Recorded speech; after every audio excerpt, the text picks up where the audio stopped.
Comments by French President Emmanuel Macron early in October triggered a fierce war of words between himself and his Turkish counterpart Recep Tayyip Erdogan that weeks on still has the two leaders arguing back and forth. Macron claimed that the religion of Islam is in crisis, a remark that offended Muslims around the world, including President Erdogan, who styles himself as a defender of Islamic values and causes, both in Turkey and in the wider Muslim world.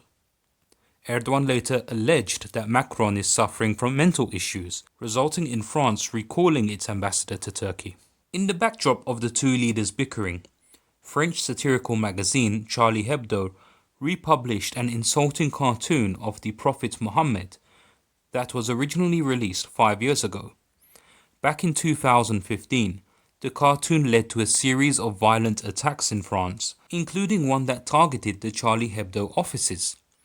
The cartoon led to similar consequences again, as a school teacher was beheaded for showing the cartoon to his class in the name of promoting freedom of speech. This time, however, in reaction to the teacher's murder, the French government officially endorsed the cartoon as a symbol of French values, even going as far as projecting it on state buildings. Macron's endorsement of the cartoon escalated what was already a tense situation between France and the Muslim world.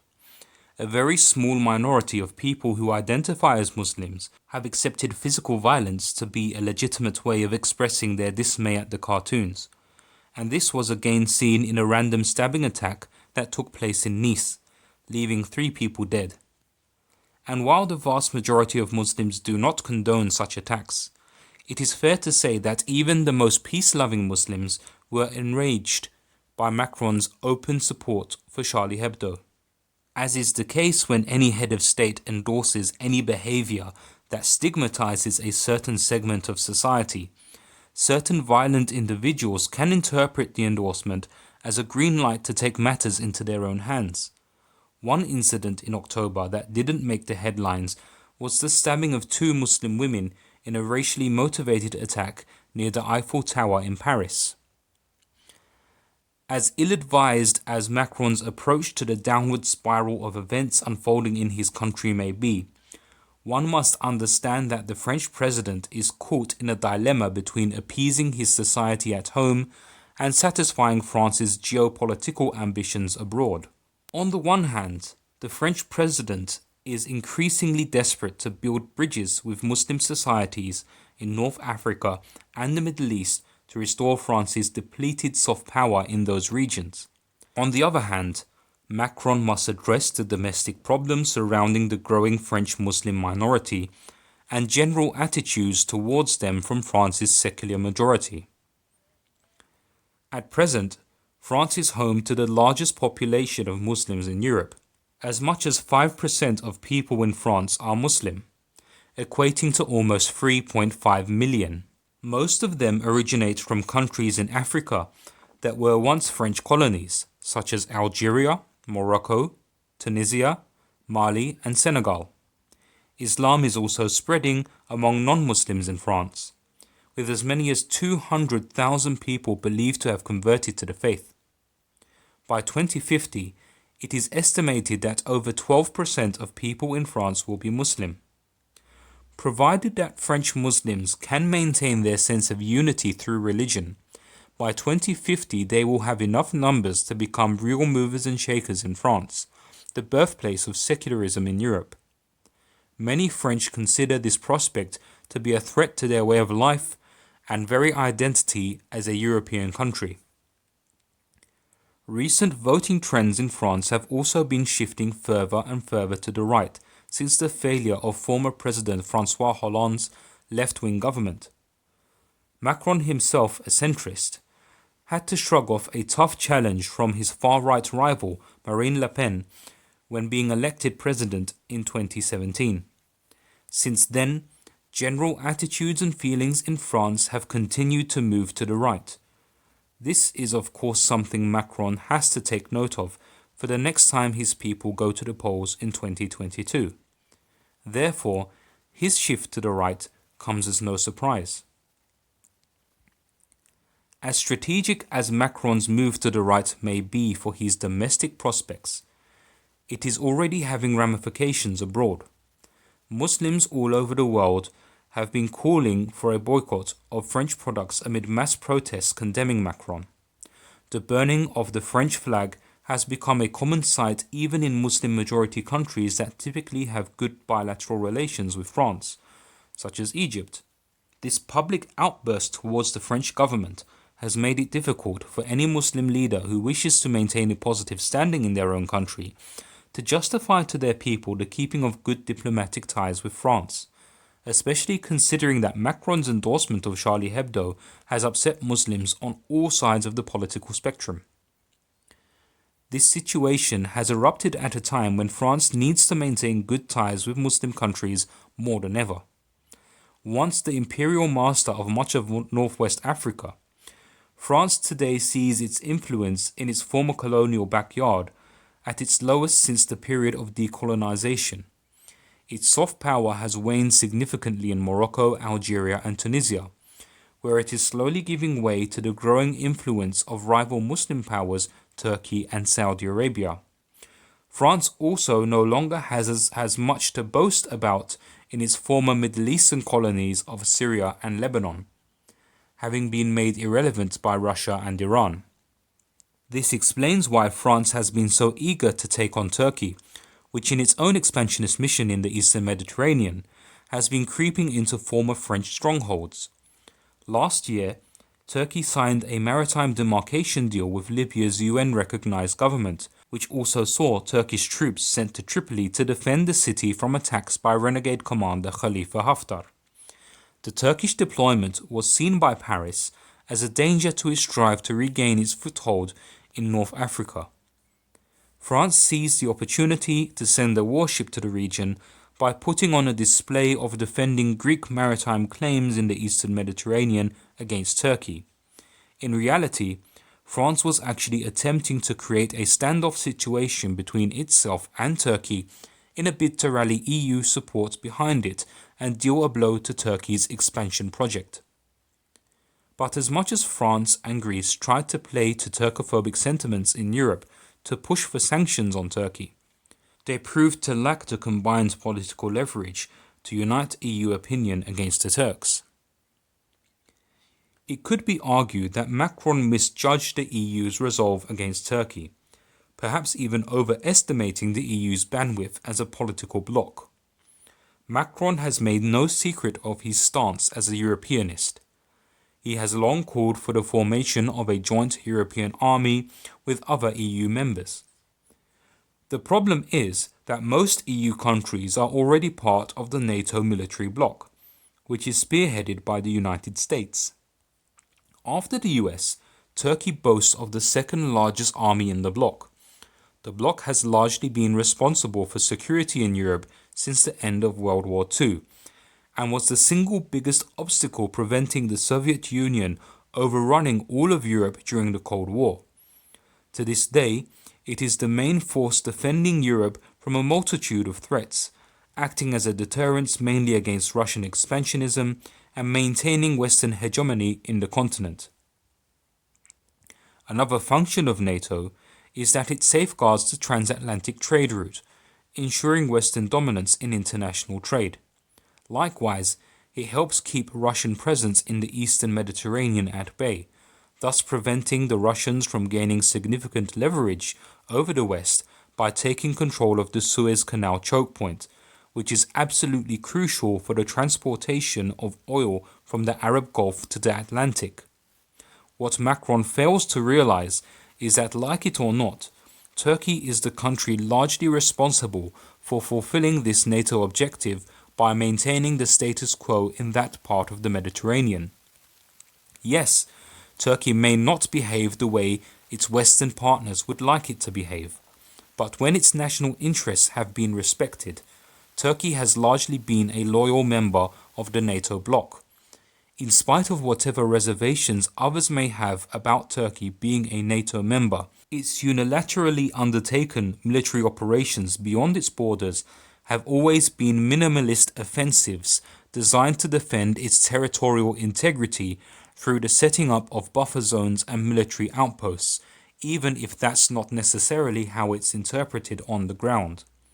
For instance, despite possessing the military strength to take over all of Cyprus in 1974 when the island was seized by the Greek junta, Turkey only took control of the northern third of the island, just about enough to set up a semi-dependent entity that would secure the safe passage of its ships through the Bay of Iskenderun to the open seas. Likewise in Syria, Turkish troops only advanced as far as they needed to in order to prevent the hostile PKK-linked YPG militant group from creating a corridor along its borders. Even the Turkish maritime deal with Libya only came after Greece took a maximalist, unilateral approach when determining its exclusive economic zone in the Aegean, which would have completely locked Turkey out of the gas bonanza taking place south of its shores. In other words, as much as Turkey is portrayed as an aggressor, most of its cross-border offensives come from a place of defense, often in reaction to provocations that threaten its sovereignty. From a NATO perspective, tensions between Turkey and other NATO allies are not helpful. Quite frankly, as things stand, Turkey is the only country in the East that first of all has the military strength to hold the front line against Russian expansionism, and secondly has the shared interest with the West in holding that line.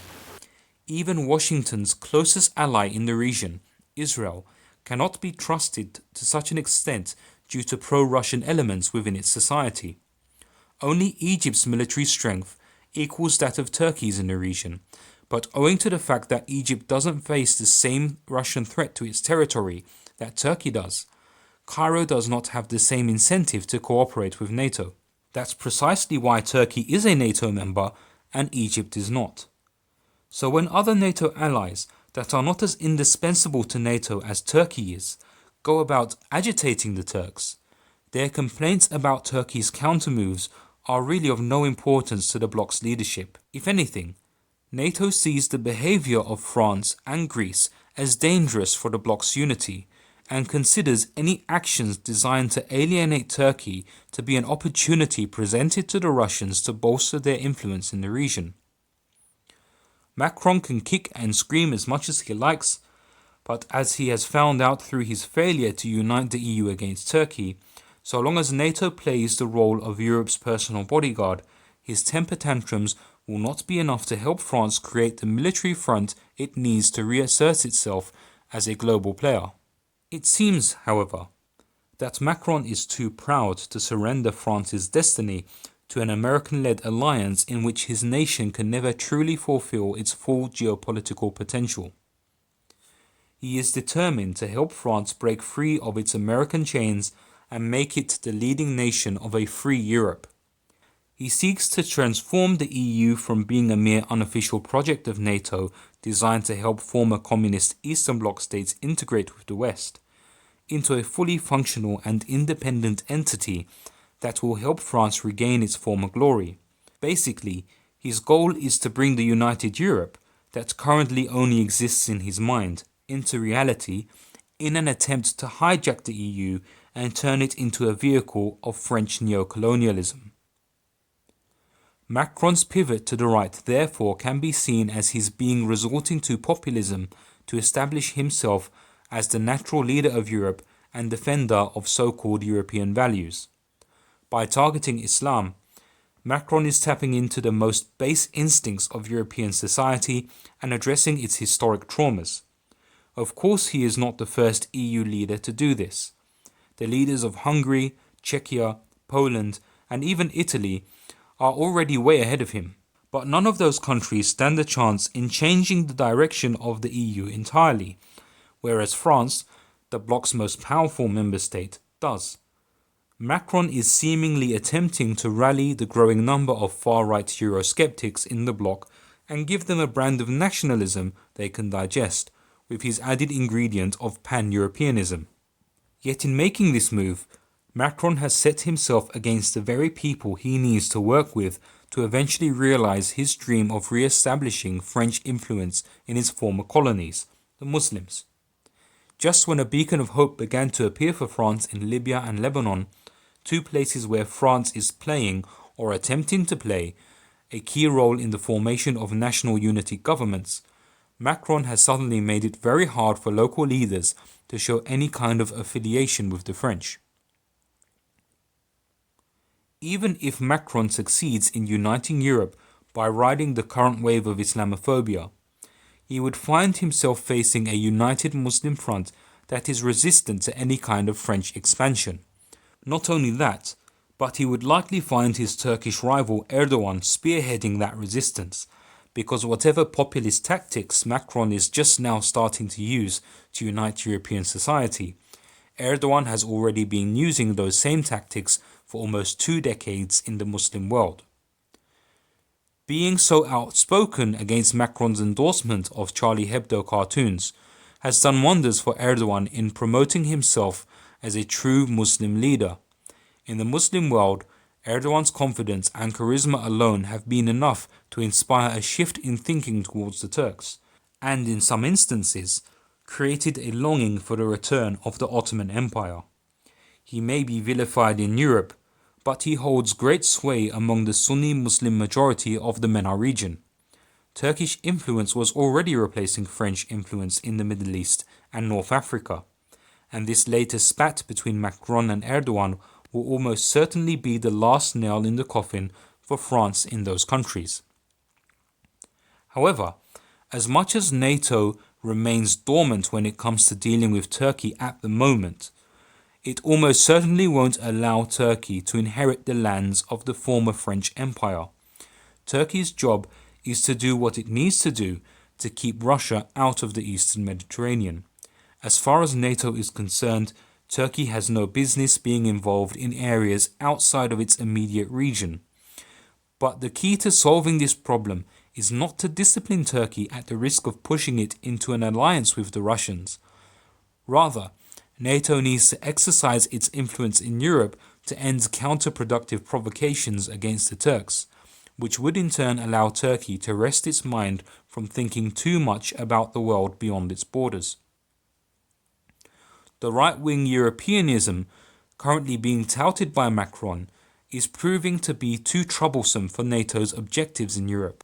With Europe's experimentation with liberalism pretty much at its end, the time may be nigh for right-wing Eurosceptics to finally take centre stage in the EU, ultimately leading to the breakup of the EU itself. Instead, NATO may prefer to see the emergence of regional blocs, all aligned to the NATO agenda, but none strong enough to ever break loose and become a rival to NATO. As for Turkey, so long as it remains a key player in holding the Russians back, and in doing so doesn't become a bigger threat than Russia to Western hegemony, it can be reassured that have-a-go heroes like Macron will be here today, gone tomorrow. NATO will see to that.